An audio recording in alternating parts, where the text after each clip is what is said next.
set up? How are you a part of the group? And this is our third call, and we are just, I've been really feeling this time that we've been spending together. I've been thinking of it just as like getting acquainted and building rapport and sinking in, just kind of getting to know each other as a group. And I've just appreciated being able to do that slowly over time. And, it takes time to build trust and courage and vulnerability and all of those things. So we're sinking in, and Amanda has volunteered to begin to help us settle in with the mindfulness practice. Again, this is just an opportunity to practice these processes, whether it's a birthing from within process or something of your own practice that you're bringing into practice, leaning into that place of trust and vulnerability and newness in a new way of being in leadership, perhaps, or maybe not for some of you.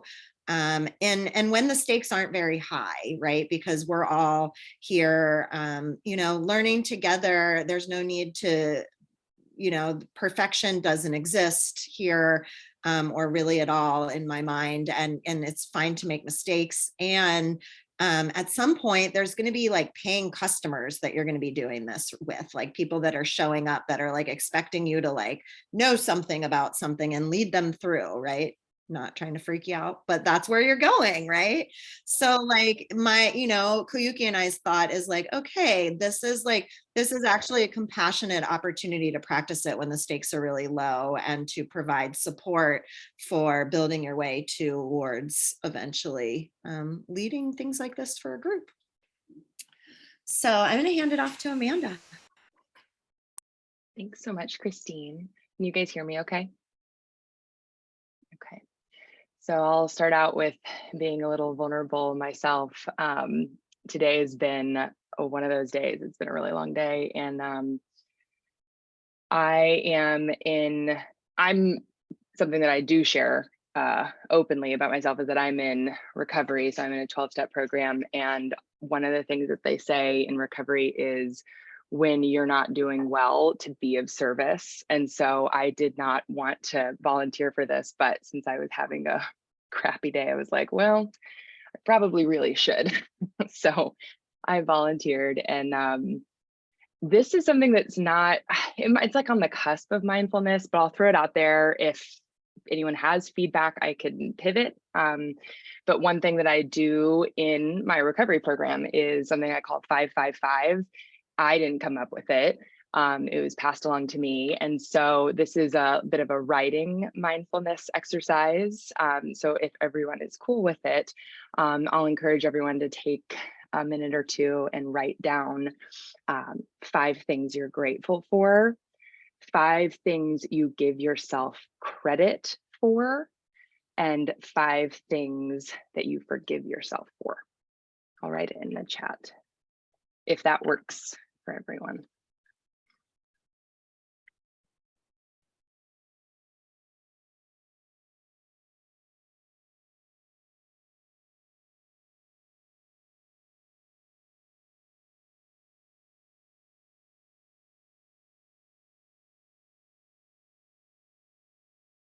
Let's take a couple minutes to do that.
Maybe take one more minute to finish up.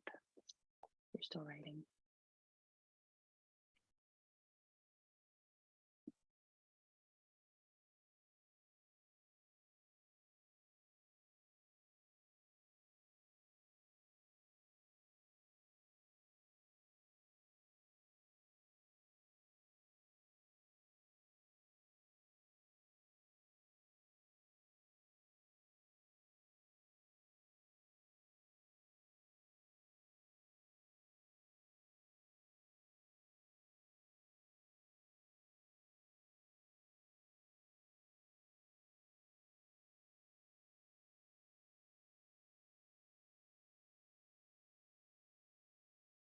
As we finish up this exercise, no one has to share this. This is a very personal thing. Just want to kind of invite some self-love and self-compassion into this space. But if anybody does have anything that they would like to share that came up for them or what they thought of this, I'm open to hearing it. And then I can pass it back to Christine.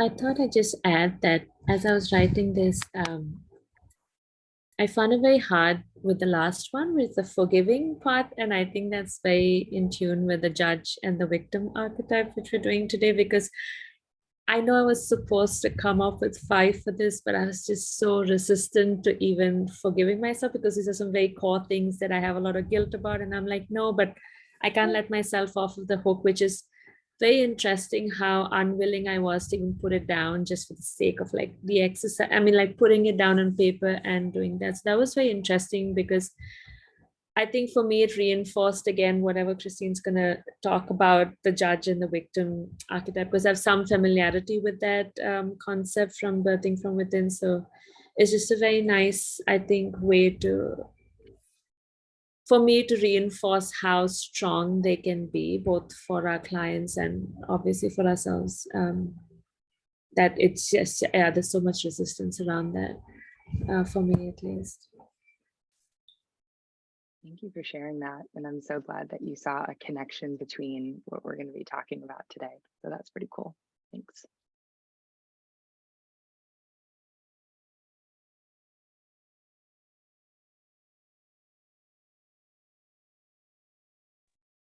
Hi. I just wanted to say, similar to Namrita's experience with the giving yourself credit, I struggle with the, I'm sorry, with the forgiving yourself. I struggle with the giving yourself credit for the same reasons, right? Like, I think this might be more connected to the child or the orphan that's like needing like to have the outside validation all the time. And so it's often hard for me to like toot my own horn, because I see it that way, like tooting my own horn, as opposed to like objectively being like, you did this thing and that's it, you know? So I got some things down, but I did feel a natural resistance to like, well, what have you done? You know, you ask yourself in that way, what have you done?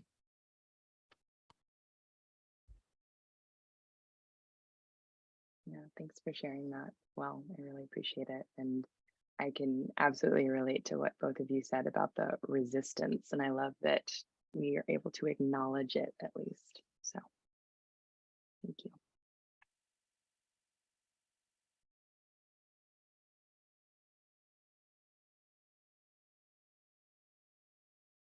And unless there was anything else, I can pass it back to Christine. Thank you all very much. Thank you, Amanda, for offering this. And yeah, what a great connection to the judge archetype for sure, whether it's judging like, you know, what have you really done, you know, or judging the ability to let ourselves forgive ourselves for something or not. I found it to be, you know, hard to come up with 5 things in each category. Like it really, I really had to think about it. Really had to sit with it for a little bit. And yeah, I love this. I've never done that one before. So thank you for bringing that in. Yeah, this Smash book it really brings in so much of that judge archetype. At least that's been my experience of working with it. There's so much of this inner dialogue that is happening, whether it's this kind of intuition that I get to draw or paint something, an image, a symbol, a color, and then this like censorship that wants to come in as a result. Like, that doesn't make sense. Why does it have to make sense? You know, like I can't put that on the page. I can't, you know, that doesn't look pretty. It doesn't look good, right? All of these different ways that, you know, I notice, and I'm going to assume that if you're working in the book, that's happening for you too, because that's just part of being human, is that we have that cacophony of voices and we're moving in between them all day long. And then the book is really this kind of concentrated microcosm of this space where we're kind of being present with it and hearing it and letting it come up. And then is it either we're going to choose to listen to that voice and not put that image down on the paper or not write that thing, or we're going to experiment with that. Well, what would happen if I, maybe did a little of that, but maybe there's still some censorship there. There's not like the full on expression that you might have wanted to go into. And then this kind of push and pull between the critic and the muse, right? Of like this part of yourself, which is the intuitive or inner knowing, and this part of yourself that is the judge, or a variety of other archetypes that might show up. And I'm curious, like, is there a relationship happening between you and your book? What is happening? And Kuyuki just messaged she'll be here any minute. So I figured we'd just kind of stall for a minute until she gets here, and then we'll go into the next piece, we're not going to go quite right away into the judge victim space. We're gonna do that tonight for sure. But we have one other thing to share as well that Kuyuki is going to present. So yeah, any thoughts about what's coming up for you? Places of resistance, places of surrender, rules, agreements, any of it? Yeah, for me, I find it very freeing. I think because we crumpled the pages.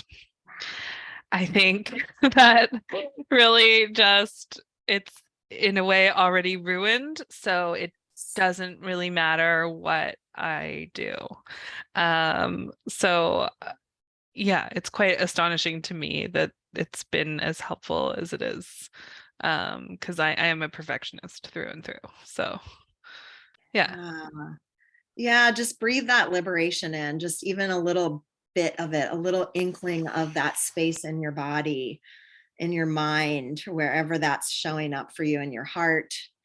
Because that's exactly right. That's what's going on with that process, right? Is like, oh, it's already crumpled. Can't mess it up now, and there's so much space there. So bravo. That's really courageous. Art is courageous for sure. Yeah. So thank you for bringing this to us. Yeah. Hi, Kuyuki. We're just taking a moment to share about the relationship that might be happening for folks with their Smash book. So anybody else want to share to that? I'd like to share. I was starting to write in the chat. Thank you, Amanda, for opening space for inviting self-love and self-compassion. Like, that was so powerful after journaling. And I feel like that's so much of my journey with my Smash book too. It's like this huge invitation and opening to like allowing myself to be myself. So that's what I got. I love it. Thanks. Yeah. Thank you. Anybody else?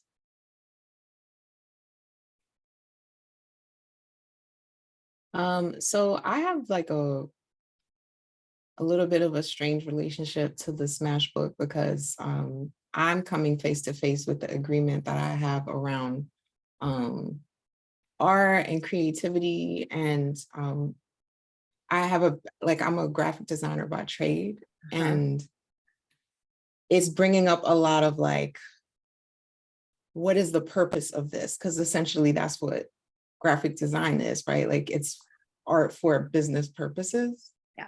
And so whenever I do things like this, I'm always having to check that particular like bouncer in my mind. Yeah. That's like, you don't have to put like a brief on this. This is just for you. And I'm finding myself having those moments of like, yeah, it's just for you. And at the same time, I'm like, should that go there? Like, you know what I mean? That kind of like the professor in my head. I find that so odd. And also it makes 1,000% sense in my mind that I'm doing that, because that's what I've known for years. And in a way, a lot of the judgment, self-judgment that I've struggled with has been like confirmed in like my career and just like college years, like going through critiques, hearing all of those things kind of like fed the judge in a way that made me feel like, oh yeah, see, the judge is right. Like they're saying what I'm thinking, cool, we're on the same page. So like the Smash book and doing birth art in our training, like all of that has brought up that particular I guess budding of ideas and agreements that like, okay, this one mindset serves you in this one part of your life, but like, does it fit here? Yeah, I felt that for a while, but I've never expressed it like that outwardly. Yeah, thank you for putting words to that. And you're really touching in on, you're touching in on the gatekeeper, which is part of the judge, right? The gatekeeper keeps us safe, and has kept us safe many times. And I'm sure in relation to what you're speaking of has kept you safe. They're there for a reason. And this place of product versus process, right? Of like art for product, outcome versus process, product versus process. There's a couple books that I really love that speak to this a lot more that I'll share in the chat later. And we're going to come back to our Smash books here tonight. And I have some other, I don't know if they're tips or just ideas or things that I've learned along the way that I wanted to share. I've been thinking a lot of what you mentioned, Heather, about this, like, you're like, but I really liked these words over here, and I didn't want to like totally cover the words up all the way, right? And like, what happens when those things come up, and like, where do we go with that? Do we listen to that desire, or there's also a couple other ideas that I can share of just like how you can pull things out and then bring them to other places, or like use maybe there's a color or an image that shows up that you want to bring onto a new page and do a whole piece around that, that it just kind of can keep going in that way, the evolution of it. So we'll talk a little bit more about that. I'm going to hand it over to Koyuki and just let you check in, Koyuki, and then I think we're going to start just a really brief slideshow of some things that we just want to make sure that there's clarity moving forward for what kinds of things expectations there are. So that's what we're going to just share more briefly, and then we'll kind of move into the art piece and the judge and victim. Yeah, Koyuki. Hi. What do you want me to say? Check in. Hi, everyone. I just wanted to actually pick up what Luann just said about, I think you can correct me, Luann, if I'm not quite capturing this, but something about like, how does this mindset serve me in this task? I think that's a really powerful question, and that's the kind of question that I think process art or art therapy brings to the forefront. That's really helpful, and I just want to add to the conversation that since Christine introduced this practice to me, I've actually been just compulsively doing it. I've made 2 other books, smaller books already that are full, and I want to add 2 more questions and to the question that Luann just asked, because I think that's a really important one, right? Like, what mindset is going to serve me best in this task, and what can I lay aside? That's a life question, right? That's not just a process art question, but it's one that we can really focus on asking when we're doing process art. And then 2 more, which are going to be familiar to you, I think, because they're in so many of the documents that we have around birth art, which is, you know, what more does this need? And how do I know when I'm finished? Those are really key, I think, life questions in the end. What more does this situation need from me? Does this situation need anything more from me right now? This relationship, this event, this process, this task? And then how do I know when I'm finished? Is a really, really big question, I think, in life, and one that is really brought to the fore when we're doing things, process art. And I'm just inferring, Christine, from what you said, what Heather, and again, you can correct me if I'm getting this wrong, but I'm inferring that, Heather, you were saying that there were certain parts that you felt really attached to and you didn't want to cover up.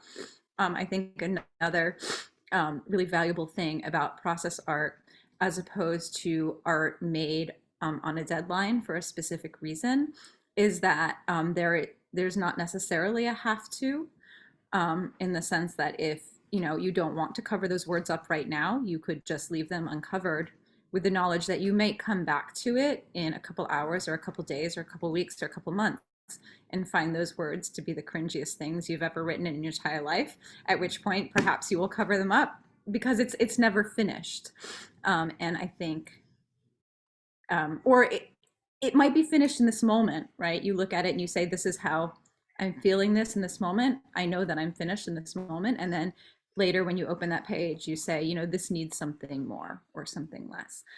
So the idea that you can return to it, I think, is also really powerful.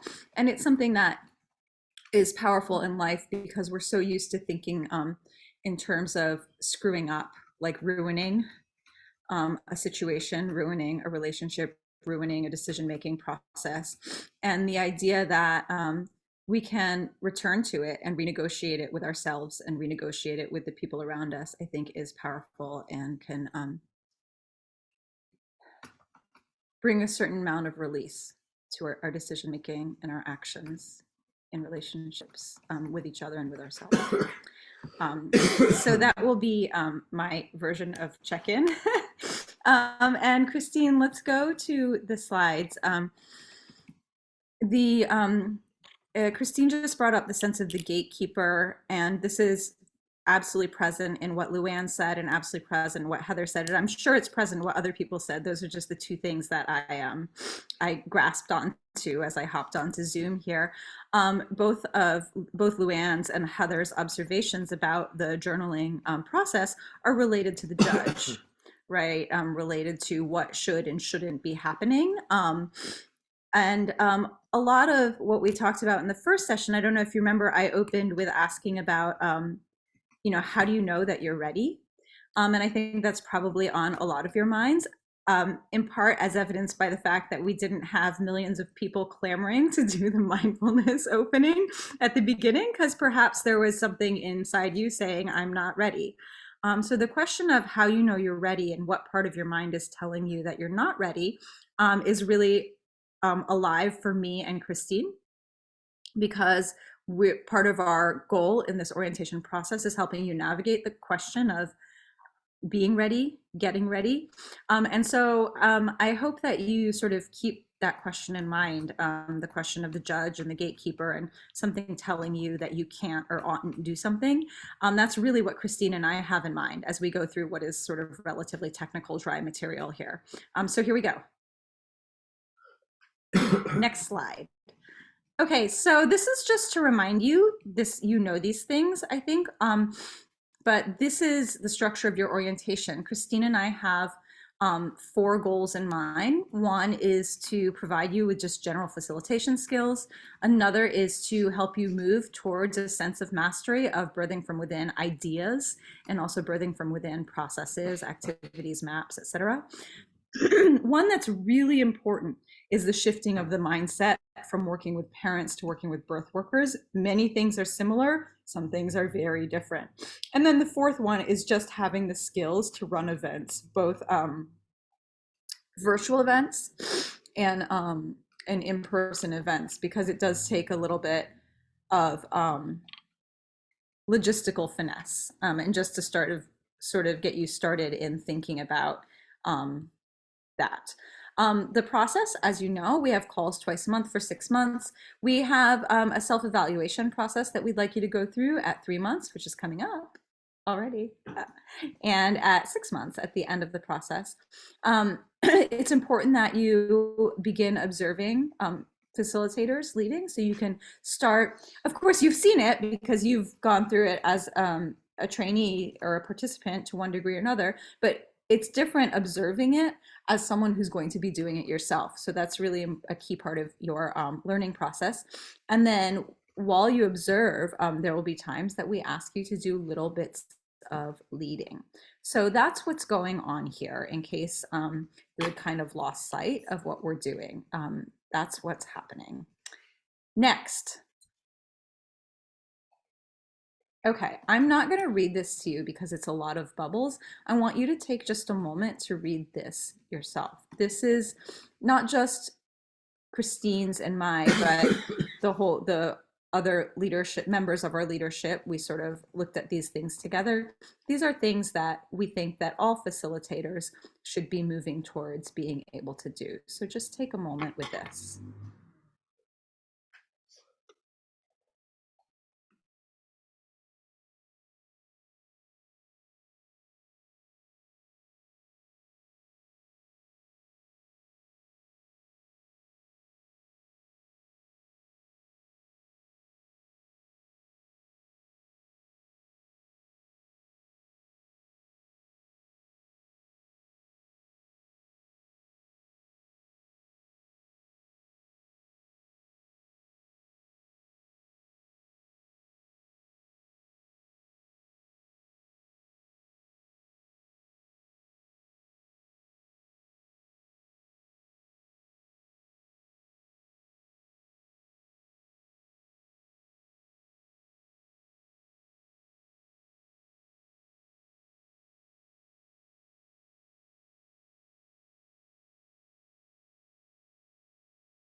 Okay.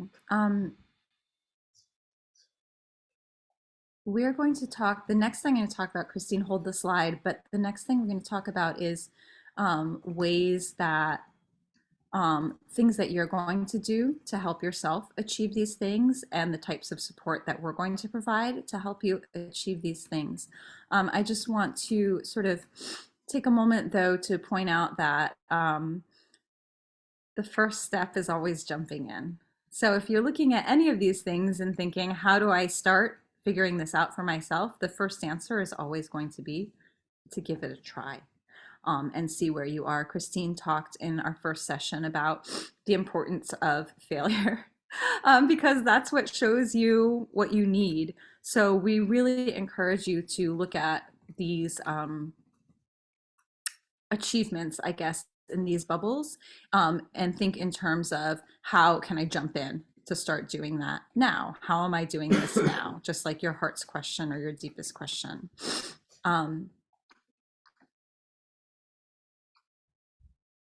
Are there any questions about what any of these mean?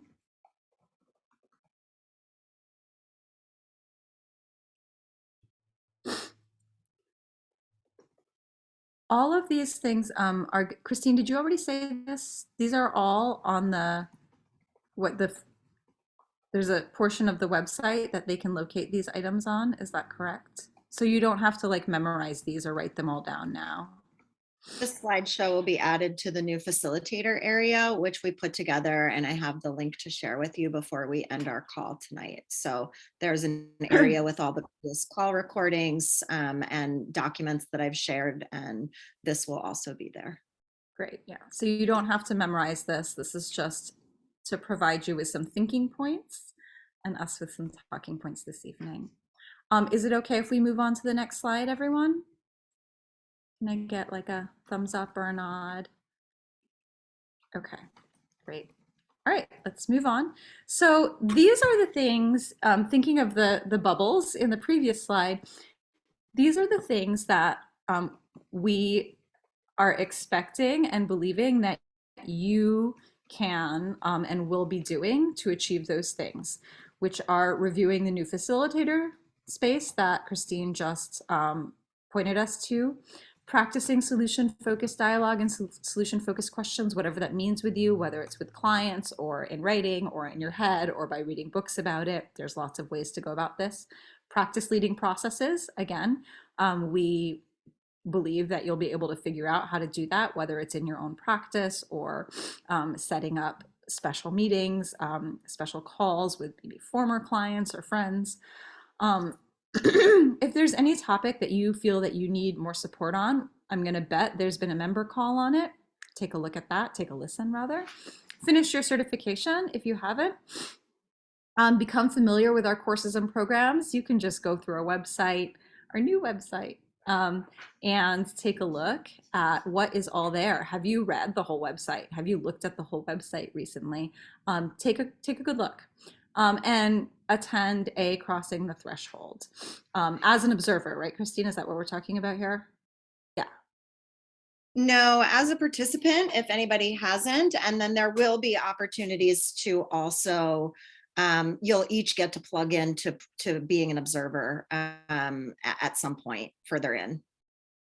Yeah, we'll lay that out for you a little bit further down the road. So if you haven't been to a Crossing the Threshold, that's really key because without that, you're going to be eventually in this orientation process, you're going to start to be a little bit adrift and not have a clear context of what we're talking about with some things.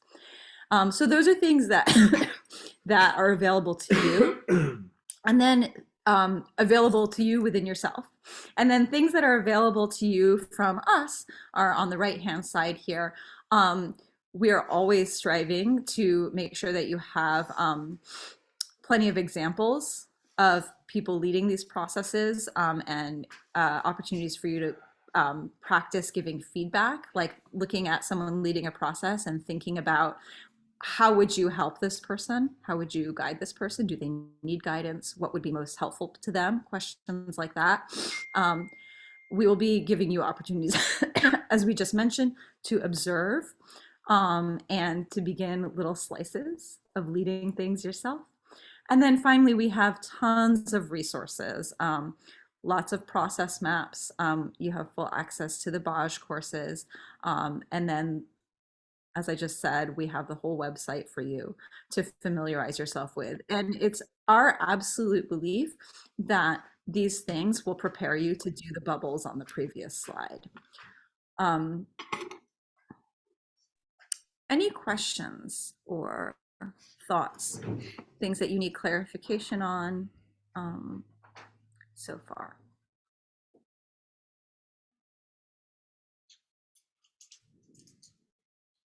Okay, and we have one more, right, Christine, or no? Yeah. This is it? Okay. So just to sum up, I just want to remind you what I said at the beginning, which wasn't that long ago, which is that we're offering this information tonight really in the context of this idea of asking yourself, how will I know when I'm ready? And trying to find answers to that question that isn't necessarily in reference completely to the judge or the gatekeeper in your mind, who is mostly going to tell you about how you're not ready.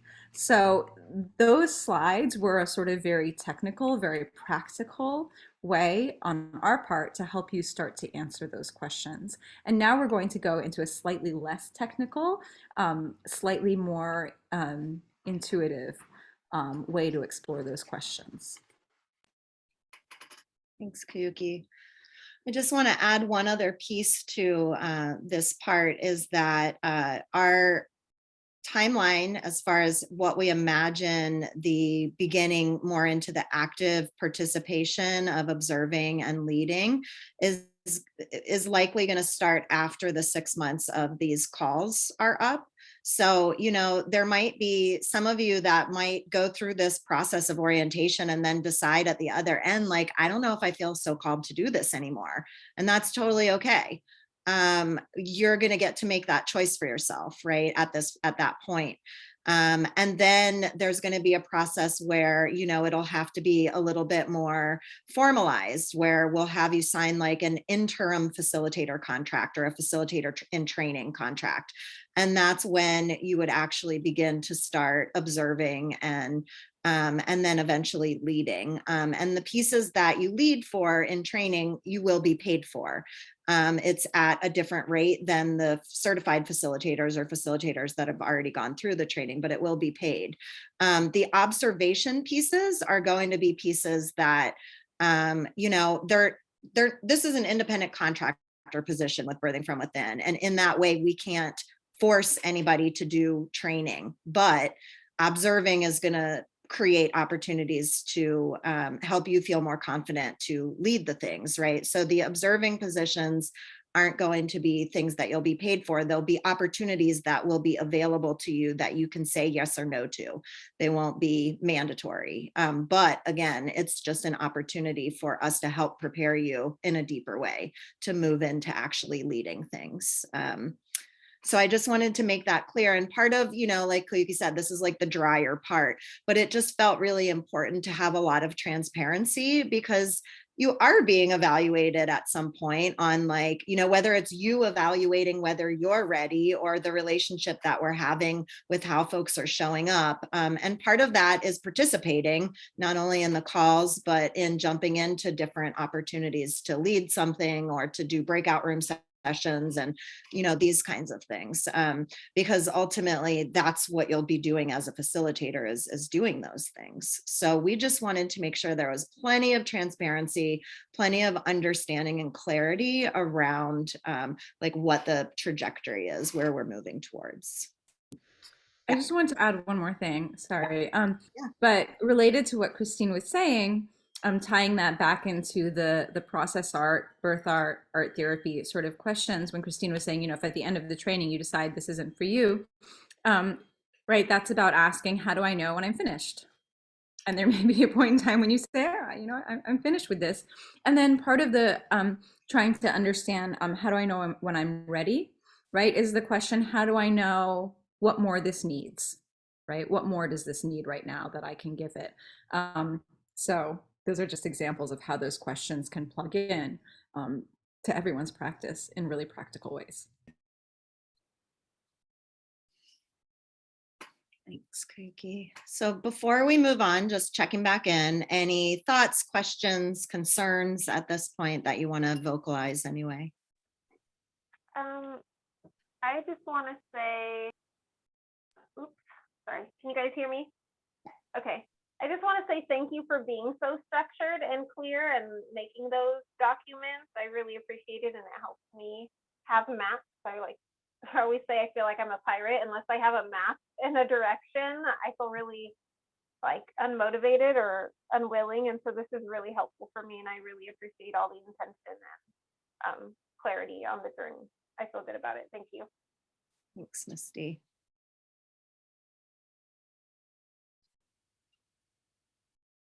All right, so what is the judge saying to you right now? What kinds of things does the judge say? Let's just jump right into it. I'm curious, how do we spot them? How do we spot, let's start with the judge. I was gonna start with the victim, but I feel like the judge is just really coming up from the beginning to the, you know, to where we are now. What kinds of things might they say, or are they saying right now, perhaps? Or what attributes? Yeah. Oh, sorry. Yeah, go for it. I always say my judge's favorite word is should.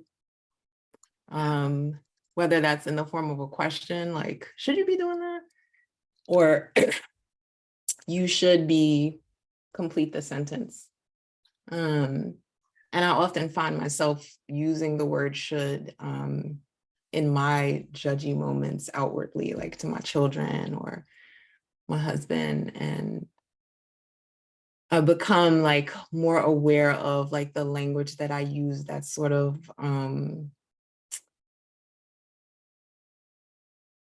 I guess allowing my judge to bleed out into how I show up in relationship to folks. It's weird. It's like, is that a double judge moment? I don't know. But yeah, should is like the big trigger word for me. Yeah, great. I'm gonna capture the things that I'm hearing in the chat, just the statements, attributes, words that we're attributing to the judge as you're sharing. So yeah, what else? What are some other attributes or things that we hear from the judge? I mean, the judge is kind of blaming inwards. So my judge uses a lot of you, but I know other people it's I should have, or those types of things. Mhm.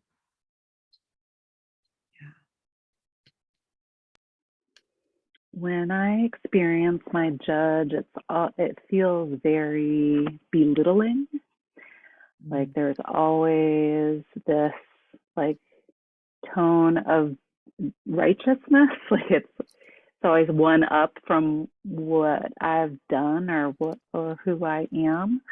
And I feel like there's this very like domineering tone, like being spoken down to. So there's kind of like this rightness and I'm, the wrongness. So I guess the victim is also like that one down feeling. So I think about it, one up, one down.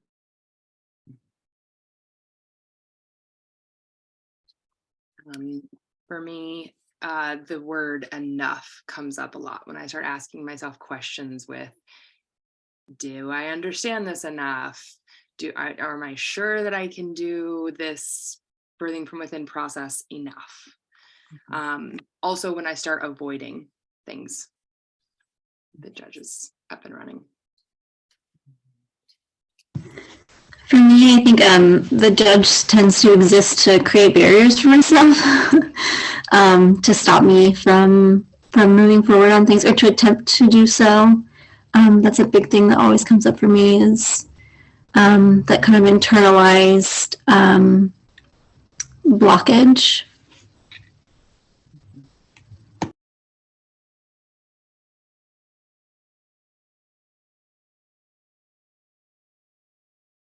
I think I relate to everything everyone else said, particularly the idea of procrastination, not being able to move forward. But also for me, it has a flavor of not only self-attacking, but then, if I notice I'm being super critical of others as well, then it usually is a hint to me like, oh, this is a deflection. I'm wanting to find fault in others to deflect from this self-criticism that I'm actually like already piled on myself, but now needs to spill over to somebody else.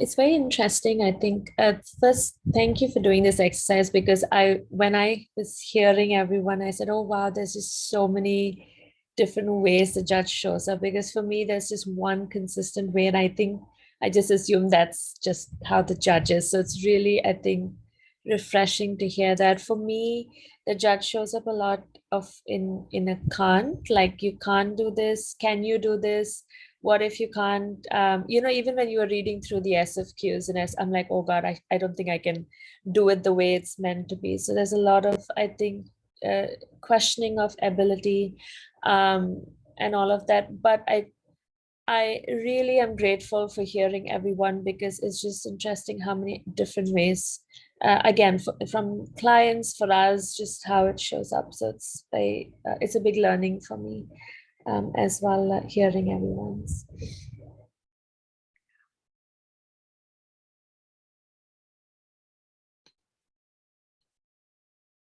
Any other attributes that anyone wants to share?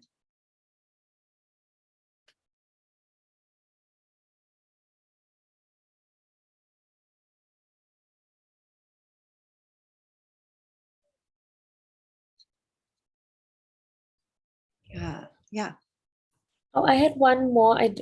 I'm just thinking of this because I've never thought. I think it's also like worthiness. Like, do you deserve this, or maybe you don't deserve this, and that's why this didn't do this well. So I think it's again both ways. So that comes up for me as well. I thought I'd add that. Mhm. Yeah, absolutely. Yeah, the judge is the rule keeper. They're keeping the score. They are writing it all down in all the books, the many books of rules that have been created throughout the story of our lives. And the judge sees things in black and white, right or wrong, yes or no, can't or can't, can or can't, good and bad, right? We see this black and white thinking often with the child too, right? So there's a lot of, as with all the archetypes, there's, some crossover between them, or some attributes that we find in not just one, but in several. So the judge is really always believing that the self is at fault for things that either have happened or that will happen. And they're often spinning around in a revolving dialogue with the victim, right? So the victim and the judge are two sides of the same coin. We're going to explore that more tonight in a journaling process. But they are ultimately the same sides. They both have to do with blame and criticism of the self and of others. So what do you think the positive intention is of the judge, right? If we're thinking about like the positive intention, what are they trying to do? What's that intention? To protect us, keep us safe, prevent like something harmful happening to us, or maybe like prevent us being used or taken advantage of, that kind of thing. 100%. All that. They are trying to keep us safe. They are trying to make sure that we don't fail. They're trying to make sure that we don't, lose whatever sense of identity or ego or whatever it is that's a part of our, how we see ourselves in the world. And they are absolutely trying to keep us safe all day long. And so just thinking about like, what might be helpful for the judge to hear, like, and it could be, sometimes it's easier to think about it more in terms of somebody else that's in their judge, maybe easier to think of than offering this to ourselves, right? Which can be sometimes more challenging. But when that archetype is present, what is it that can be helpful for them to hear?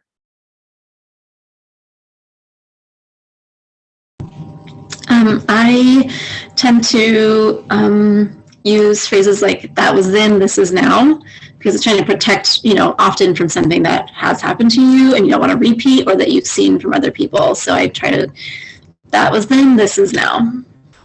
Mm-hmm. Yeah.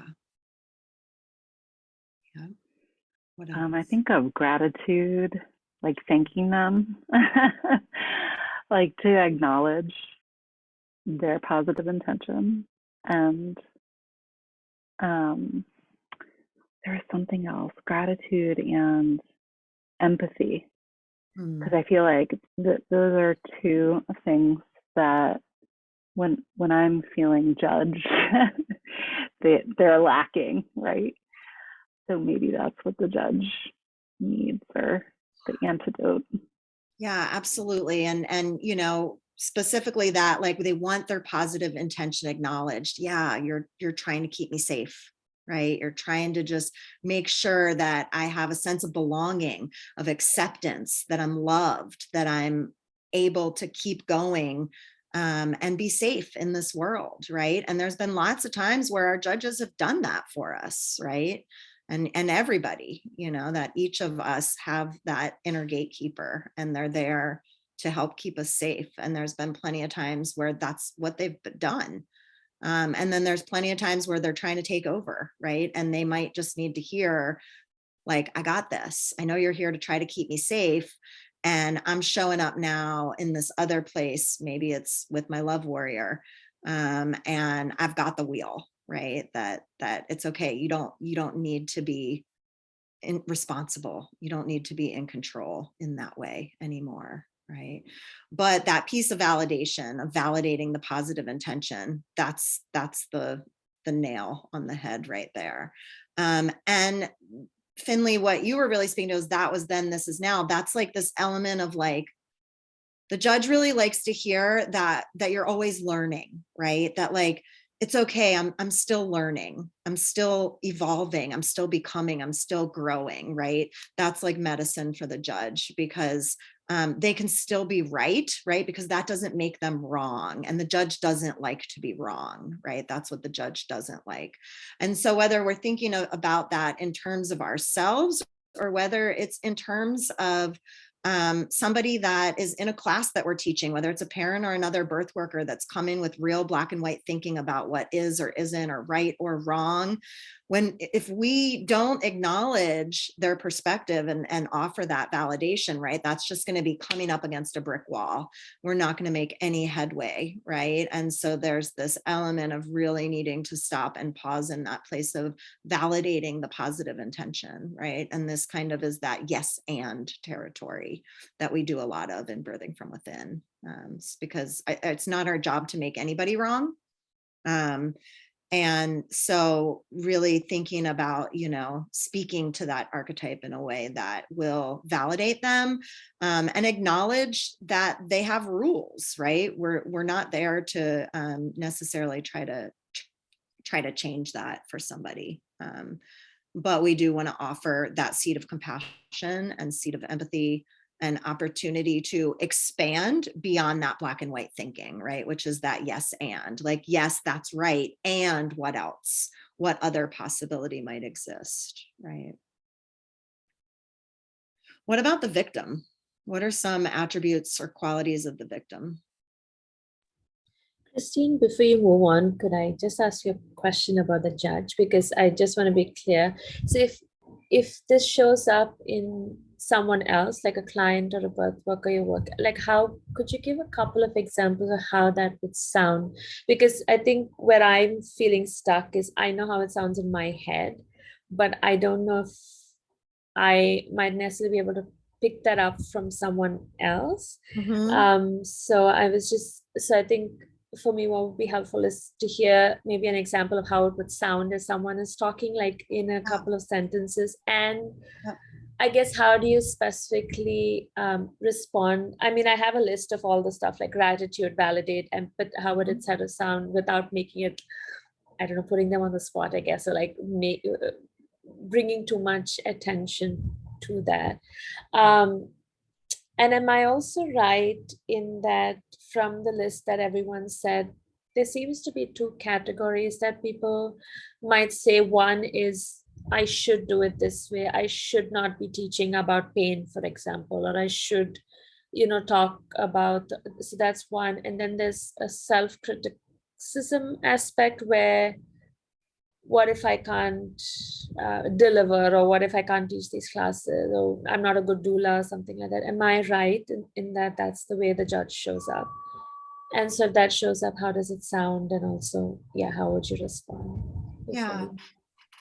Yes. And in my experience, it shows up similar, whether it's with ourselves or with others, in the way that it sounds. And I think, the first example that came to my mind was like this element of like, I should have stood up for myself, right? So it could be an example of somebody at a birth that, didn't advocate for themselves in a certain situation. And they have this story about how they should have stood up for themselves more, and instead they didn't. And now this cascade of interventions happened, for example, that they have self-blame and criticism around, right?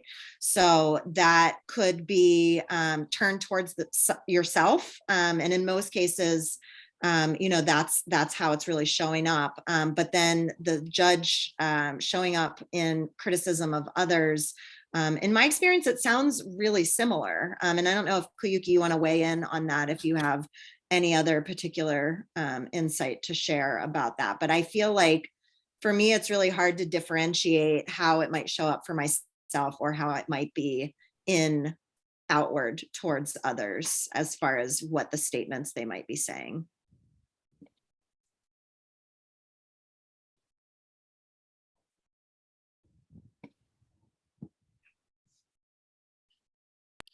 I mean, anytime you hear black and white thinking on the part of whether it's a birth client or another birth worker, you can always translate that in your head to a statement that includes one or more of the words and phrases that we put here. So, you know, people people shouldn't have medication in birth, right? Birthing people shouldn't get epidurals. Birthing people are best served birthing at home. Doulas should or should not be advocates. Anytime you hear a really black and white statement, independent of whether you agree with it or not, or independent of whether there are grains of truth in it or not, you can often locate both a self-judgment and a judgment of others, or the threat of a self-judgment. You know, so if you're talking to a birth professional who says, you know, people should really only be having home births, we're talking both about potential judgments of people who don't make that decision, and also self-judgment if we're unable to make a client make that decision. Yeah, breast is best is another great example. Anytime you hear black and white thinking, the likelihood is, if you think it over for a little bit, you can translate it into a judge style statement, either inwardly directed, whether it's a parent or a birth worker, or outwardly, and both outwardly directed. And often you can think, because this is a segue, because Christine, I think you're about to go into the victim. Often the victim is a judge statement towards. I'm so sorry, I was in a call and my baby was sleeping and I was trying to get up. You know, I should have advocated for myself. They shouldn't have bossed me around like that, right? So an outwardly directed judge statement is an inward, places the speaker in the position of the victim. Yeah, absolutely. And that's that revolving door of conversation, right? So there's going to be something that the victim says and the judge is always going to have a response to it, right? And then the victim's going to come back with more, you know, trying to offer reasons or excuses or self-blame, or, you know, all of these different kinds of responses that the victim might have, which is, let's hear what are some examples of things when you think about the victim that are qualities, phrases, attributes that you associate.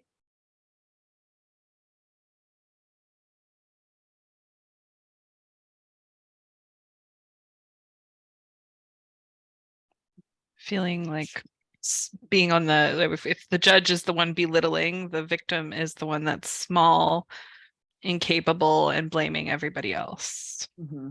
Yeah.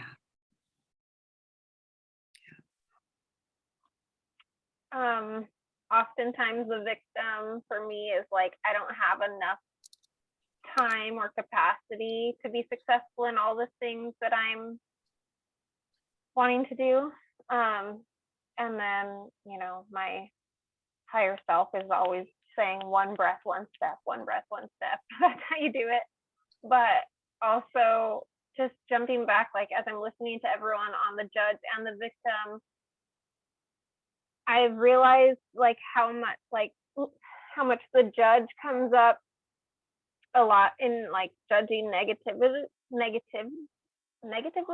and also how the judge also comes up from a lot of clients and like people I work with in mother circles, where it seems like it's a positive statement, but it's still the judge speaking, like, oh, everyone's capable of a free birth, like they just have to tap into their body, you know, whatever it is that's still the judge, right? I just Yep. Yeah. Yeah, So, I and then mean, there could be multiple archetypes happening there, but that's a black and white statement, right? Everybody is able to do anything as a black and white statement, right? Yeah, and then it's interesting, like I feel pretty confident navigating when someone's like in a victim or like negative judge statements, but when it's a positive one, like where they feel empowered when they're saying it, still being accountable to lead and like to still be a mentor in that moment when I'm having a circle of women listen to that one woman say that. Having to step in is even more intimidating when someone's very confident about their positive, they have that positive intention, but that it's maybe not helpful to share in a group of 15 moms. Yeah, because you're bringing in this gray area, right? You're stepping out of that black and white zone into this gray area, which doesn't include for them the possibility of the dream that they're living about whatever statement they have, right? You're crushing that dream of what they have in that moment. That's true, right? And the thing about the judge is that they're almost always a liar. The judge is a liar, and so almost always, you know, what they're saying isn't actually true.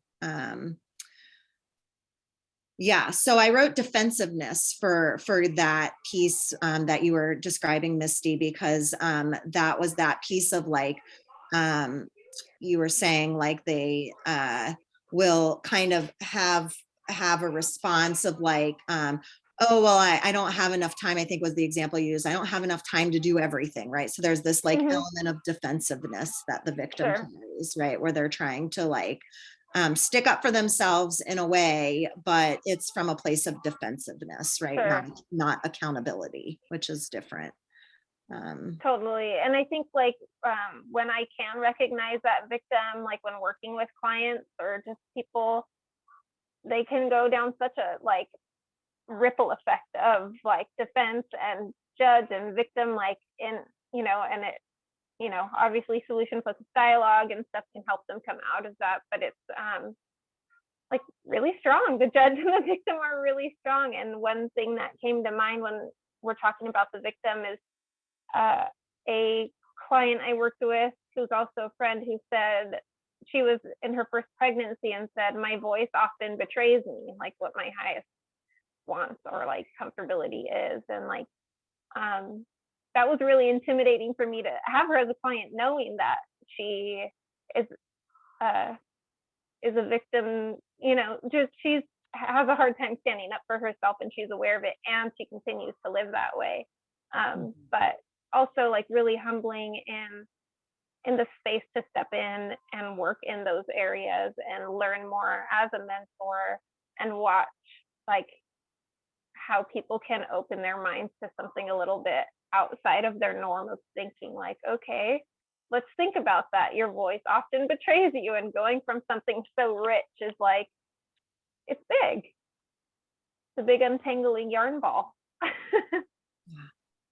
Yeah, and the victim really needs to feel seen and feel heard, right? It's like really speaking to that child, right? That inner child and that part of yourself that it's like, oh, honey, you know, I know that sounds really hard, or that's not what you expected, or, you know, these ways of just kind of speaking to that place of acknowledgement, of acknowledging their story, right? They need their experience and their story and their efforts and their expectations, all of those things. They need to be seen and heard and met where they're at. Totally. You know, and they're really, you know, there's not a lot of accountability with the victim. They want to blame others, and they often like to complain and whine about things, right? And they are on the defensive, right? So it can be a challenge sometimes, depending on what archetype we're in, especially to really kind of validate that where they're at, to really meet them where they're at, right? That can often be challenging. And again, often, especially when it's our own victim, right? Mhm. able to acknowledge that part of ourselves that just needs that empathy and compassion of the small child, of the scared child, of the, you know, the one that doesn't feel like they belong or know what the right thing to do is in that moment. Yeah, and it's powerful to like when I can slow myself down and meet someone where they're at and like something so vulnerable like that, like my voice betrays me and I can slow down and listen to them and validate more than I often usually do. Like Mhm. even over validate in that kind of situation because I can tell that's what they need. How like you can feel someone find safety to explore something else. Like you feel this shift as they're like feeling heard and being seen and having the space to say those things and have someone be okay with it that they shift a bit. Yeah, literally watching it before your eyes, it's like a salve or a balm that's being applied in that moment. So I'd like to do a process where we take maybe just about 5 minutes, and we're going to do something a little different in the Smash book because so far I've talked about writing across the pages, but in this process, I want you to just open up to a blank spot, and we're actually going to do a dialogue between the victim and the judge. So I want you to pick something in your own life that's relevant for you. It could be about birth, it could be about this role, and how ready you feel, or the barriers that you're experiencing internally. It could be something else. It doesn't really matter what the topic is. What matters is that it's real, because the dialogue won't work if it's not a real thing that's really happening for you. And what's going to happen is you're going to write down, you're going to start with whatever voice is louder, the victim or the judge, right? It doesn't really matter. And then you're going to write their statement on one side. And then the judge or the victim, whatever the reverse of that, is going to respond. And you're going to write their response on the other side. And then the other one's going to come back and they're going to have something to say about that response. So you're just going to keep going in a dialogue, a revolving door dialogue between the victim and the judge. And just take about 5 minutes and just see what happens. And then we'll check back in and talk about the next step. Anybody have any questions about that? Is that clear? Okay.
Let's take about another minute.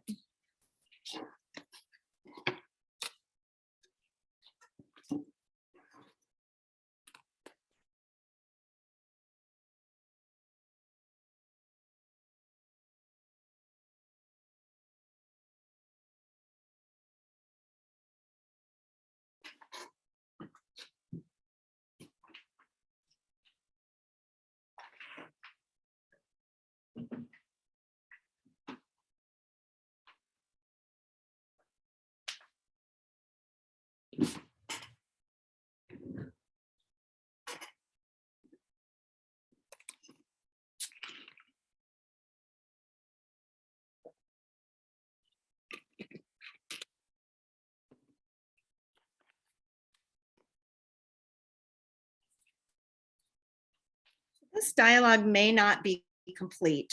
It may still have more to go, and that's okay because there's lots of pages in your book. This is a daily practice. It could be. It could be a practice that anytime the judge arises, you come to your book and you bring the conversation there. So there's so many opportunities in a day. But for this moment, what I want you to do, whether the conversation's complete or not, I want you to find any kind of color, pen, marker, crayon. It could be pastels, whatever art supplies that you have around.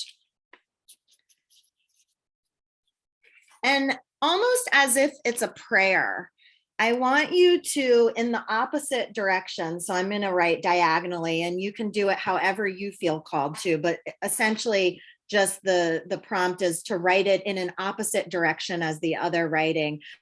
I want you to offer words of validation. And that might look like, for me, what's coming up is I see you, I hear you, I love you, I understand you. Those are the words that are coming for me. But for you, whatever it is that might be coming in, that are what your judge, what your victim needs to hear. And you could either do it separately on each page, but in a way, they both kind of need to hear the same thing. So for me, I feel called to write the words across both pages. So whatever you want to do, you could write separate words of validation on each page, or they could be across both pages. So just take a moment to write that prayer of validation across the pages.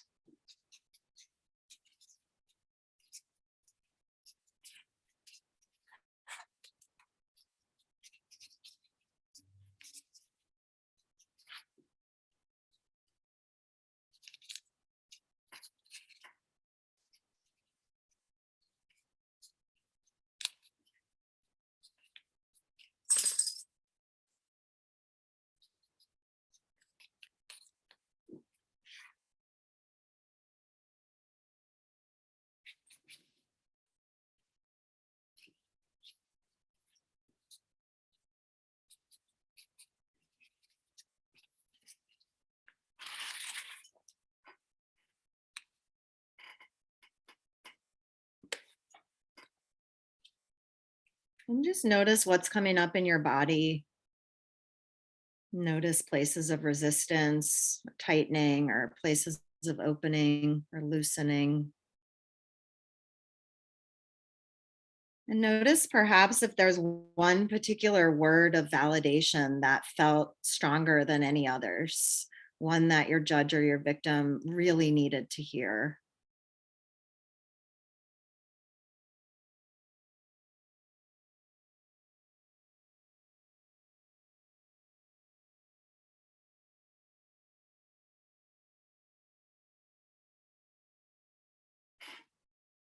What I noticed is that my judge is quite a saboteur. They really want to sabotage me and my motivation and my dreams to do whatever it is that I'm trying to embark on. They really want to come at me with all the reasons that I shouldn't do whatever it is that I'm trying to do. And what I noticed is that the conversation went back and forth, and my victim was just like, yes, but, There was a lot of that, like defensive, but yes, but and then what happened where it was that my judge showed their true intention, which was that you better watch out. Somebody's going to call you out and you're going to look like an idiot. You're going to just look like a fool, right? And that was the true colors of my judge came out in that moment of they're trying to keep me safe. They're trying to keep me from looking like a fool, right? And when I wrote my validation, it was, I believe you. That was my strongest piece, where when it came out, I believe you, it was like, oh, thank you. Thank you for believing me, you know. Does anybody want to share just any piece about what happened for you, what you noticed? Yeah, I noticed this has never happened before when I've done this exercise in a different way, but in this conversation, they were agreeing with each other. Like my judge was coming with a judgment and my victim was like, yeah, like, yes, you're right. You know, so there was this, I just have never experienced that where they were like,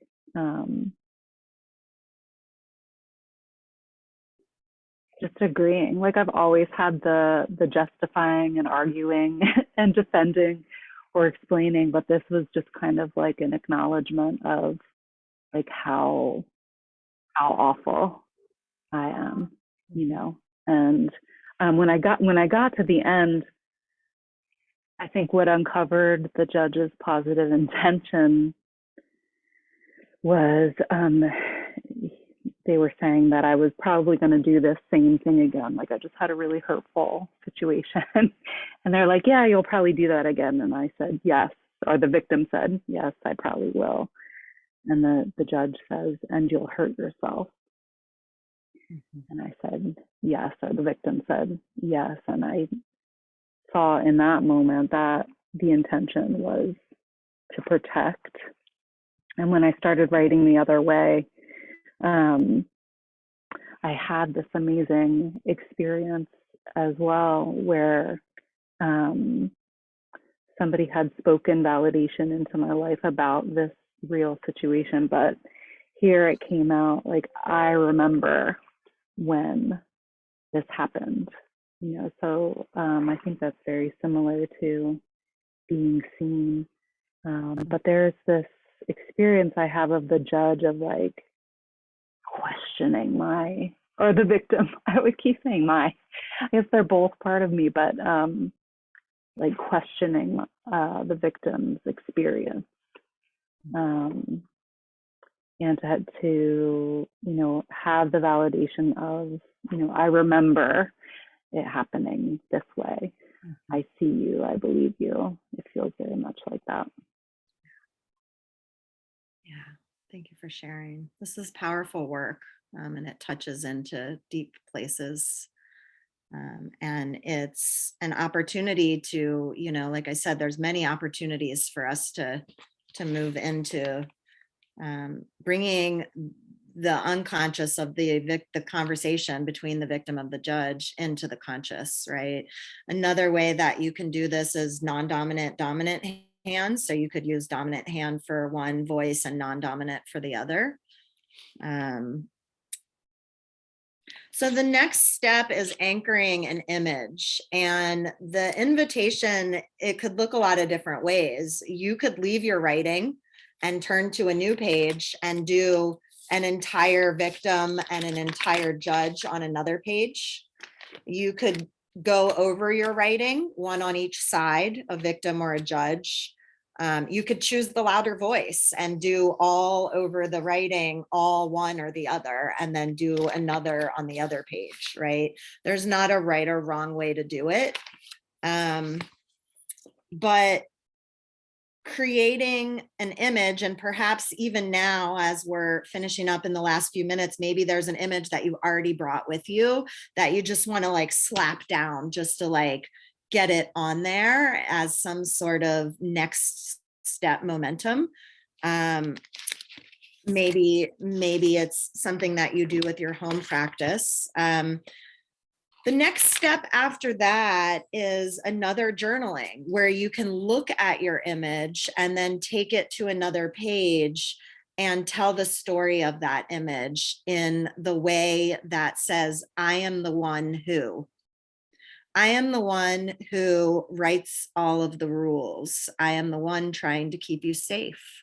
I am the one telling you lies. I am the one, whatever it might be. That just kind of came out of my head, right? So whatever it is, it's like I am the one who, I am the one who, kind of repetitive until you move through your image and tell a story about what their story is, right? And so creating an image and then moving onto another page to bring that I am the one who, and maybe you want to keep the I am the one who, maybe you want to keep that writing and you don't want to anchor an image over it. Or maybe at some point, like Kuyuki said, it feels right to leave it open and then you want to add something over the top of it later, right? Again, this is it's just an opportunity where you can take something on one page that might just be even a little part of that page and bring it over to a new page and make it the center of the topic and create a whole new page around something tiny on another page, or maybe it's not so tiny, right? And I thought that what we could do is bring it onto our Facebook group. If anybody wants to share their collage image, you could take a picture of it and we could share different archetype images there. I did some archetype cards a little while ago and I'm gonna just take an image, picture of those and share them. But I'm also gonna do a new one because it's been a little bit and I'm curious to see how my judge and victim change form in a collage. And then if you want to share your writing about it, you can. And if you don't want to share it at all, you don't have to. It's totally an optional way to keep the conversation going and to continue to explore these archetypes together. Anybody else have anything you want to share?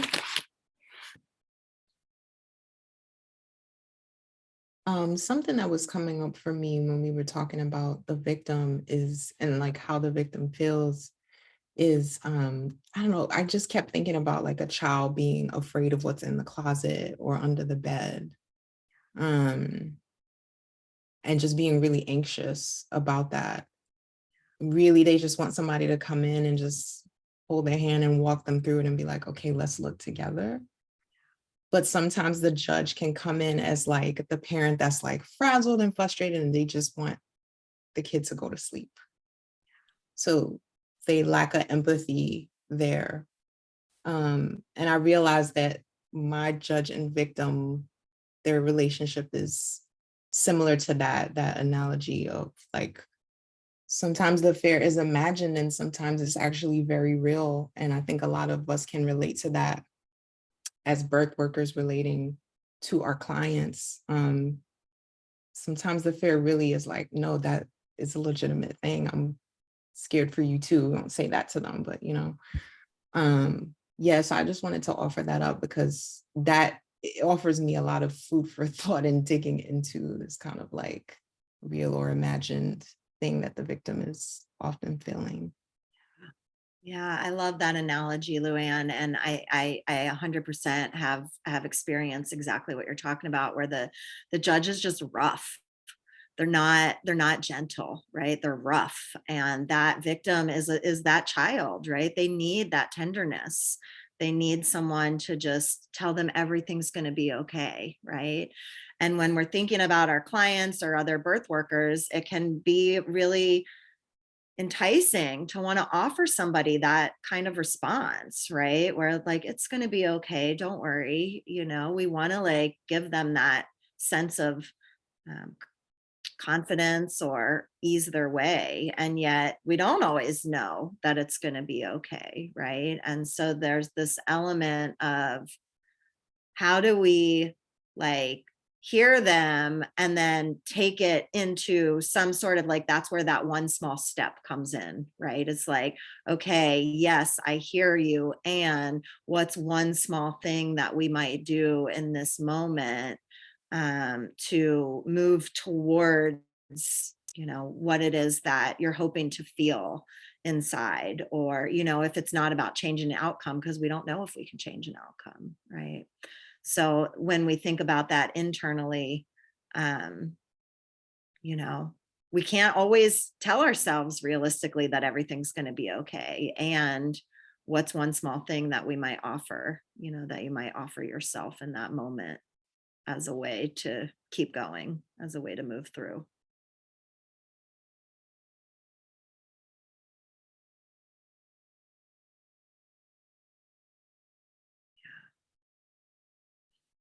Thanks, everyone. This was rich, and I appreciate just all of your courage and showing up and digging in. And next meeting, we're going to meet with Christy Cosby is going to come, and she's going to show you all how to create a story map. And we're going to use the template of the heroic journey to create a story map with, and then you'll get to create a story map for Inanna for yourself in your book. So that's what we'll be doing next month, the first meeting of next month. The second meeting of next month is going to be rescheduled, and we're going to just tack on a meeting at the end. In transparency, I'm having a hysterectomy on December 22nd. And I will not be able to be on a call on the 28th, I realized. So I'm going to give myself a bunch of space, and I'll look forward to seeing you all in January with Koyuki, and we'll keep going. Thank you, everyone. Thank you for your work. Thank you. I'll send an email, and that will include the link for the facilitator space. But if you don't want to wait for that email, because I probably won't send it till tomorrow, I'm going to push that out now. And if you want to go check it out, there's the link. It will ask you, I think, to I don't know if you're already signed into the member space, it might just take you right there, or you might have to create your member profile if you haven't done that with the new website. But there's a couple things that aren't there yet, and the maps, the full collection of maps aren't there yet, because we're still doing just some final editing and adding footers. But we will have those up soon. The previous call recordings are there. The calls that are scheduled with the Zoom link are there. You can access Heart of Mentoring there. So if you've never gone through the new Heart of Mentoring, it's been recently updated. That's a whole course that you can take and experience a self-paced course. So that's on there for you. We'll be adding things as we go. And there's also an anonymous feedback form if you want to tell us something that we could be doing better, or give us suggestions for what we can add, or what you don't want to see. That's great. You can share that with us too. Thanks, everyone. Thank you so much. Bye, everyone. Have a Thank good night. you. Bye. Bye-bye. Thank Bye, you. little Good night. friend. Good night. Good night, everyone. Yay.